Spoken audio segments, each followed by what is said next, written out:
Mbabuzako, a very good morning, a very good afternoon, a very good evening. Kijja kusinzira buli ki video eno wegenda kubeera nga tutukirako Fahad Pro gakutusako noga kusakira agasobola okubeera nga tega happeninga mu ggwanga ly'etu Uganda ne bulugwanga naddala gwe gy'otasobola okubeera nga te otuuka ku video tirako ekigalo sheyalingirako abala ku box ako always once naawe weegatta butereevu mu conversation nobeera nga tosobola endowoozayo ne tubeera nga te tutambulira awamu ffenna kakati no kirabika nga ekiri e Bulaaya si kyangu n'akamu era nga abantu benjawulo balabika nga batya buti kubeera nga temunange boogera nti embeera gye bayitamu naddala mu mawanga gatali gaabwe kireka nga embeera si nyangu n'akamu jesi nti tubalaba olina atekayo ebifaananyi olira akola atya nga ali mu mmotoka naye ng'embeera ekyamazima kiri nti si nyangu n'akamu. Omukulu Peng Peng mumanyi bulungi nnyo avudde nabeera nga teekubira omulanga akaabya Maziga era nga akakasiza n'agamba nti Bulaya ekyamazima kiri nti emulemye wabula ebyembi Peng Peng kinajjukirwa nti y'omu ku bantu Uganda abatasobola kubeera nga tebadda mu Uganda olw'ensonga ezimu avuddeyo n'abeera nga ate atottola ennaku gy'ayitamu sako ne bannayuganda banne bawangala nabo mu ggwanga ly'e Sweden naye nga banange si byangu n'akamu wageeza okubeera nga takolera vidiyo eno omukulu MC Kapale era ng'ono kinajjukirwa abadde amaze mu ggwanga lya America ndowooza gibadde ng'emyaka esatu n'ekitundu oluvannyuma okubeera nga teyafuna ka visa awo ng'ageeza okubeera nga te agenda mu yuna obululu lwatuukayo n'abeera nga teyeewamba era n'afuna omuzungu yagezako okubeera nga temunange amuwa empapula wabula embeera erabika nga yamutabukako era nga bino munange byamusukkako n'abeera nga ate agamba kamere nga te aneddira mu ggwanga ly'etu Uganda yayogera ebigambo bingi nnyo n'avaayo n'akakasa nti abaana bangi nnyo bali babonaabona bandyagenda okubeera nga tebakomawo naye olw'okuba nti bateekawo kiri ekifaananyi nti Bulaaya akabi tebalina ngeri gye bayinza kubeera nga temunaye bakoma mu ggwanga ly'etu Uganda. Njagala kubeera nga tekuterawo omukulu Peng Peng byasobodde okubeera nga ate ayogera sako n'abantu abalala byasobodde okubeera nga teboogera ku Bulaaya okwo naddala mu mbeera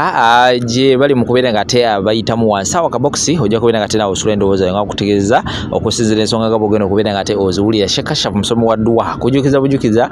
tofaafagana na buzibu nga sheeka waali ajja kubeera nga takolako buli kimu kijja kubeera nga tekitambula bulungi maidadi sana ng'akozesa amaanyi ag'edduwa katusimbule ne Penge ensonga ze tuzijje mu ddiiro temuvaako gwali Uganda tojja kukitegeera ye process ebeera nzibu naye atambuddeko n'alinnya ennyonyi n'agenda okyusa obulamu sifuddeeyo oba oli Dubai sifuddeeyo oba oli Kenya sifuddeeyo oba oli Sudan oba oli Europe oli America oli Asia yonna gy'oli akaseera ako okamanya era tusimanyi oba olinza okukabulira abantu beewammwe kabeera kaseera kazibu nnyo ng'onnyonnyola ng'obuusa abazungu kiki ekikuleese naye nga n'abaakusindise bakulinamu essuubi nti gwe wekka agenda okyusa obulamu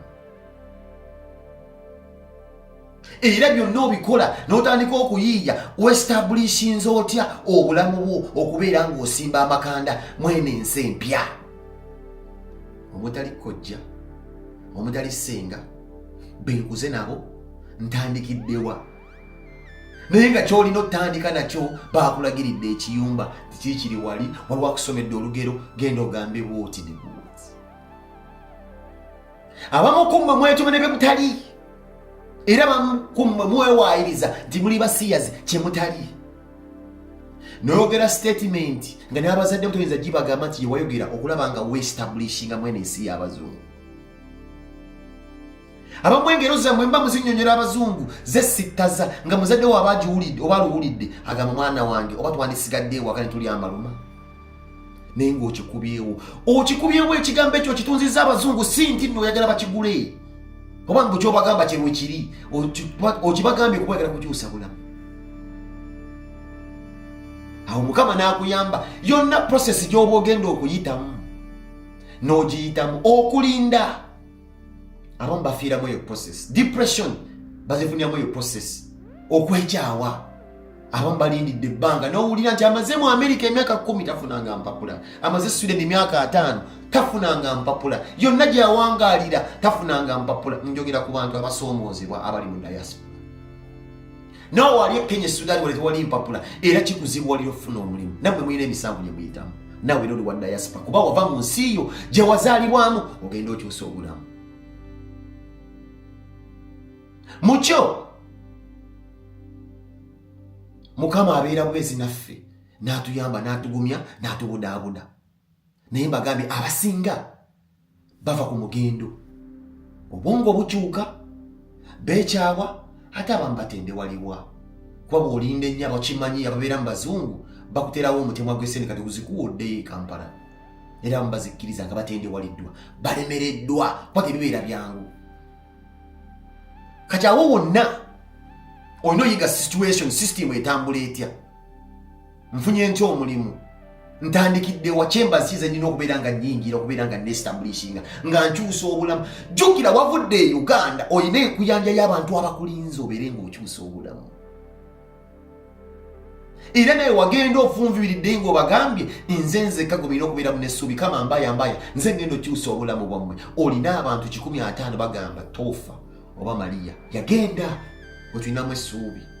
ne baguma obabuulidde nkyalinda naye nga gwe essuubi gwe tadooba ye famire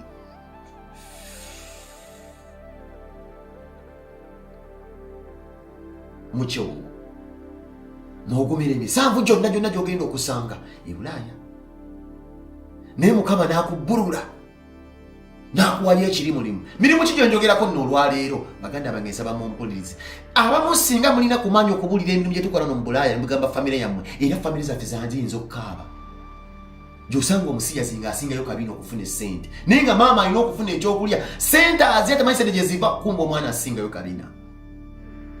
gy'osanga omwana ow'obuwala ne yeerigomba omukadde omuzungu anaaterako n'okukutula naye nga akafuba akamu batuberculosis saluma omukadde ono agenda kufa n'asinda akabozi n'omusajja ono nga mukulu naye nga amukolerera mu maaso omukadde ono amufiira ne mu kifuba sinti nayagala okwebaka n'abakadde abo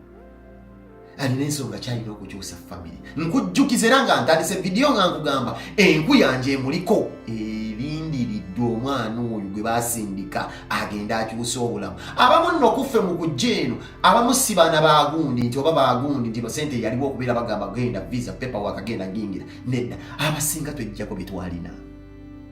yensonga kiba kugamba muva Bulaaya ebiseera ebisinga tubeera balalu kuba 2:5 oba 2:10 tusooka kutunda bye tulina ne tujja okujja e Bulaaya tugule bye twatunda yensonga kyosanga muva Bulaaya n'atunda ettaka ajja alinnye ennyonyi ate era akomewo agula ettaka lye yatunda mu kusooka so abamu tujja eno naye ng'ekituleese amakulu ge tuyitiddemu Mukama abadde bubeezi naffe famire zeetundako byonna gw'ogende gwe ogende kati otuusi ofunye omulimu nga bagambye ebintu tusobola okunnyonnyola egimu tukwata mu bbi okwata mu bbi bana okusangula omuntu omukulu si kyangu n'okwata mu bbi naye ng'ogenze kukyusa bulamu n'okola mu ddwaliro ly'abaana abalalu ng'ona mulala ayinza okufumita akaso naye bamukuwadde nti omuwooyewooye bakakasa abazungu nti gwe kasobola omujjukiza nti nolina okumira eddagala naye nga naye bakimanyi nti nno mulalu naye nga tebbo batono bba abantu abeewaabwe abakola mu balalu ne bawadde ffe abagwira okole mu baana abalalu nga ne wakufumita akambi bambi abamulalu naye ogumye okyusa obulamu bwa famire tolina kyakkola omuntu n'ayonja tooyi n'emuwunyira amaziiri n'oyera enguudo abamukola mu ggaali z'omukka ebintu ebyuma ne bikuvugira mu matu omutwe ne gufa naye ng'ekigendererwa nkujjukiza wajja kukyusa bulamu omuntu mumulaba e Bulaaya abeera omu n'alina oluseregende lw'abantu lw'alina okukyusa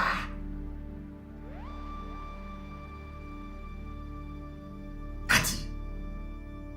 n'ofuna akalimu mu mulimu gw'abana mu nsi y'abana abasajja naye ng'omusolo gwe bakuggyako obujja biru z'osasula obusasuzi wano mu Bulaaya okaaba n'amaziga nti oyinza okukola miliyoni 10 ne bakutemako miliyoni 6 ne bakuwaako 4 oyinza okukola miliyoni 2 omwezi ne bakutemako 10 ne bakuwaako 10 nga Katonda mugulu sisitimu yabe bagizimba muli olaba nti okola naye ng'ewaliwo eri w'obanga omuddu kati ebyo byonna n'obigumira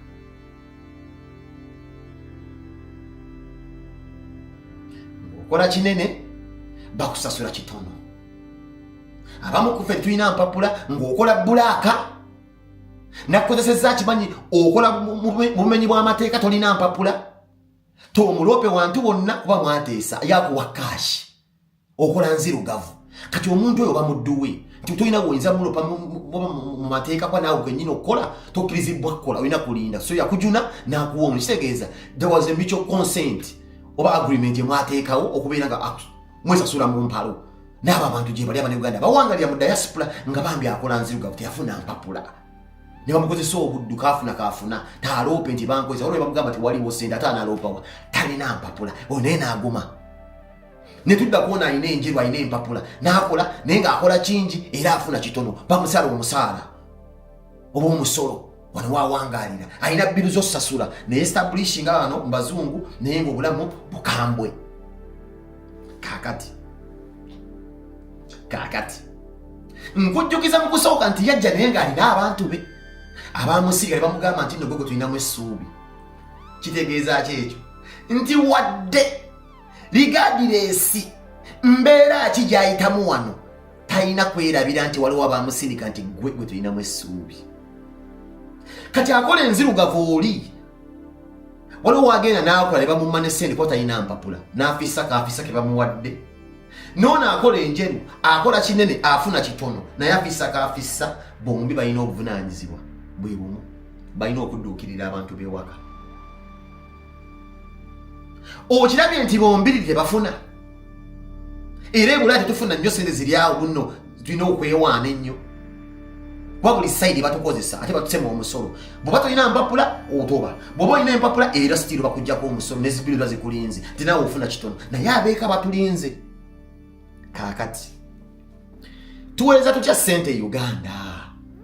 sente tugiweereza tutya e Uganda mobile money yajja ziri yazajja omuntu yenna gy'asinzidde omuwaatwa gw'oyitiriramu okuweereza sente e Uganda gavumenti ya Uganda olwaleero etugamba etwongeza emisolo ku ssente ze tuweereza abantu b'ewaffe era etteeka lyazze nga ligamba balina okukwata ffe bamuva Bulaya baweereza ssente oba obuyambi ku bantu b'ewaffe batwongeze ku misolo wano nno njagala mumpulirize gwe wa NRM oba oli wa DP oba oli wa FDC sifuddeeyo naawe wa NRM oweereza essente kitegeeza bw'oba obadde wagira NRM mu diaspora nakugambako ekintu kimu nti bajja kuleetawo ebintu nga ffena batutwalira wamu nga tulumwa lumu ate byonna bye twogera Kyagulanyi bitugamba ddala tujja tuka ekiseera nga ffena batukwata lumu kakota tulumwa lumu tukaaba lumu oba owagidde ekyo oba towagidde eki kati njagala ombuli owa NRM ali mu diaspora kino okiwona otya mu interview ya MC Kapale yavuddeyo n'ayogera story ye so oyo ye MC Kapale nga awa story eye abantu abamu mwavuddeyo ne mugifuula oba ne mugiwakanya n'owa story endala Bulaya asobola okubeera egeyeena eri buli muntu amulemeddwa oba amufunye obulala ate Bulaya lisobola okubeera eggulu ly'oku nsi eri omuntu nga ddala limubeeredde eggulu wuliriza otegeere sigenda kyusa story ya MC Kapale nga bwe yagyogedde mwenna mwagiwulidde yasinkana omukyala ku nnyonyi eya Qatar Airlines nga ajja ku Bulaya amaze ofuna visa ye oba yagifuna atyo oba yali agenze ku show oba yali addayo gwakubiri simanyi n'ayimba akayimba omukazi n'amugamba nti I believe I can fly ne bafulayinga bonna bamaliriza bali mu nnyumba ya mukazi bukyanga nzija ku Bulaya emyaka gye mmaze ku Bulaya emiyitirivu sirabangako muntu wa mukisa nga MC Kapale lwaki nkugamba ekintu ekyo omuntu bw'ajja nno wano ku Bulaya ajjidde ku visa ye alina okusooka okunoonya empapula n'afuna empapula naye olugendo lw'okufuna empapula olwo olugendo lw'okuva ekyaddondo omuntu n'afuna reception watuukira n'otuukira ew'omuntu n'akusuza mu nnyumba ye n'akuliisa n'akunywesa n'onoonya empapula ng'olina story yo e Uganda babadde bakubonyabonya oba ki ekikutuuseko kyonna n'otandika okunoonya empapula abantu eyo paati wakati abantu bagigwiramu eddala ojjukira nti okufuna obufunyi visa okuva e Uganda omuntu asula mu makyaki g'abapasita asula asaba asiiba asaba bapasita ne bamusiibisa ebintu ntusimanyi dry fasting n'amala omwezi mulamba ng'anywa amazzi gokka asiibira visa n'asula mu zi night prayer, n'agenda n'asaala mizikiti, n'azuuka ekiro n'asaala, n'asiiba ebisiibo paka lwafuna visa. Naye okujja ebweru tekikoma ku kufuna visa. Waliwo olugendo lw'ogenda okutambula ng'omaze okulinnya ennyonyi. Weewaawo ne Uganda okuvaayo obuvi okuyita obuyise ku kisaawe ky'entebe eyo hasondala. Kati bw'otuula ku nnyonyi n'ogamba n'ofuwa ekikoowe, nkubuulira obanga atandise olugendo lw'omukyala afunye olubuto paka emyezi 9 bwe giggwayo n'ozaala omwana oyo. Omala okuzaala omwana ate omwana n'omulabirira. Waliwo abakyala bazaala omwana nga bamukozeko kye bayita C-section oba omwana n'omusindika busindisi n'avaayo. Bw'awona n'otandika akanako we katandika okukaaba n'okateeka wano mu kifuba owulira essanyu. Kati Bulaaya bw'atyo bw'ali we bamuzimba. Naye nkugambye nti olugendo ng'omaze okufuna visa lwe lusinga obuzibu, kubanga olina okubeerako w'otuukira, ani akukimye ku kisaawe, olina okunoonya empapula we zimala okujja n'olyoka ossa ekikoowe n'ogamba kati ntandise. N'ate bw'ojja mu zino ensi ffe ze tulimu olina n'okuyiga olulimi. Emyaka ng'ebiri osoma lulimi, olina okuddayo ku ssomero osome, kuba togenda fiira mu gino mirimu gya kakalukana buli kiseera. Ogenda okugamba nti wallahi ku Bulaaya okimeekinze ng'oli myaka nga 7, 8, 9, 10 n'ogamba nti nkimeekinze. N'abantu abamu wano ku Bulaaya we batuukira, osobola otuukira mu mukyala aliko ebizibu bye, osobola otuukira musajja abaddawo ebbanga ne balyoka bakozesa ggwe n'okitegeera. Ne kati nze mu ebyo byonna ebizibu temuli kizibu MC Kapale kye yafuna. Era nze njagamba nti sirabangako muntu wa mukisa abeera ku nnyonyi n'afuna omuntu n'amuggyako n'amutwala ewuwe n'atandika okumuliisa n'amunywesa n'amusuza n'opamira toyi y'omuntu, okitegeera, n'akusuza mu masuuka ge n'akuliisa emmere n'akolera shopping. Weewaawo olumu n'agulirayo ne ku bugoye bw'onooyambala. Naye mu byonna ne mukola n'embaga akuwa empapula. Nze ku bulamu bwe mbadde ndaba wano bwa MC Kapale n'obulamu bwe yannyonnyodde. Kaakati awo nja okuddira ku ba Nigeria n'abantu be bayita aba Thailand n'aba Filipino. Bava Nigeria eyo ng'alinayo family ye already, nga musajja alina omukazi n'abaana 5. N'agamba ngenze kuba haso ndeete mukyala wange n'abaana. N'atuuka waneeno n'afuna omukyala nga MC Kapale gwe yafuna. N'agumira buli kimu myaka 5. Asobola n'omuzaalamu abaana naye ng'akimanyi nti nwalirira wali. Ngenda kudda ne vidiyo endala mbabuulire mu abantu abafumbirwa ba Boggo ne ba Oga.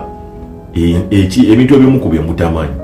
Naye abantu abo bagumira buli kimu ku bintu MC Kapale bye yabadde anyumya wano nkubuulire ababoggo.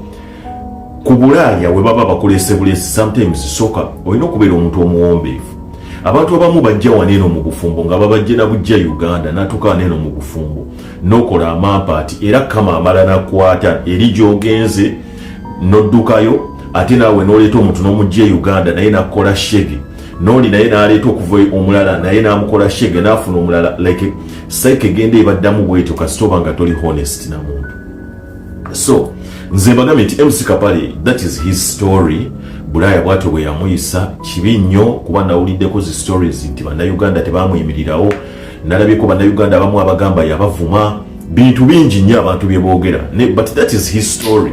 Nze njikuddiddemu nga bwe yajogedde nenze nkuwadde the other side eya story y'oku Bulaaya nti bw'oba ovudde Uganda ng'owezezza emyaka 20, amatooke ogalidde, enseenene oziridde, obutiko obulidde, mukene omulidde, buli kimu jangu ku Bulaaya ng'omanyi nti oyingidde lutalo, naye olutalo lw'ogenda okuwangula in the end.